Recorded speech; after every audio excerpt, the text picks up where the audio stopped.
Hello and welcome to this video guide for completing the Bowl of Embers hard in Final Fantasy XIV Heavensward. My name is TSDS and in this video you'll learn everything you need to know to rain on Ifrit's parade. These days this encounter is exceptionally easy, so let's get right on with it. As the main tank, grab Ifrit and turn him away from the group. Make sure you always tank him against one edge of the room, and other than one or two things explained later, your fight is basically done. And if you're off tanking, just pretend you're a DPS. Now let's talk about those mechanics. Normally this fight is broken into 4 phases, but as DPS is so high these days, phases start and end very quickly. Due to this, I'll just explain the different mechanics and leave it up to you to recognise them when playing. Don't worry, they're all really easy.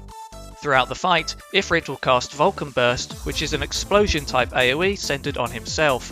This move knocks back anyone caught in it, so healers and ranged should keep away from the boss. As melee, just run back to the boss, but do be careful not to get in front of him as he does have some frontal attacks, although nothing for the main tank to worry about. The next mechanic is called Eruption.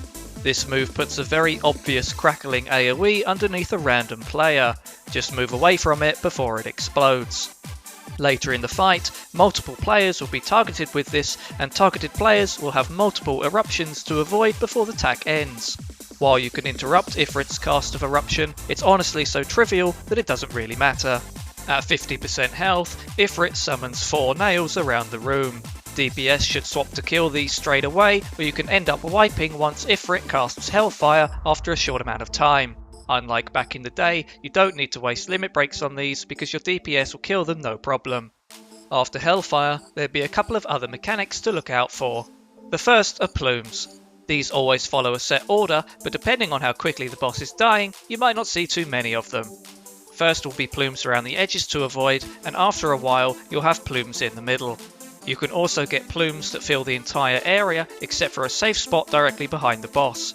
Try to avoid them, but if you eat one, you're not going to die. The final mechanic to watch out for is Dash.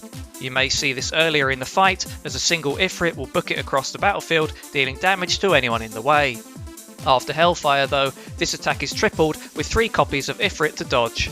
The Ifrits will always dash from left to right, and this move isn't generally that hard to avoid. If you see him preparing for it, just quickly run and stand next to him, and as long as you're not too close, you'll be fine. It's probably around this point you can have a melee DPS pop a level 3 limit break and the fight is done. And that's Ifrit hard. If you've enjoyed the guide, then let me know, and if there are any other guides or perspectives you would like to see, then check out my channel or feel free to ask me to create one. Thank you for watching and good luck.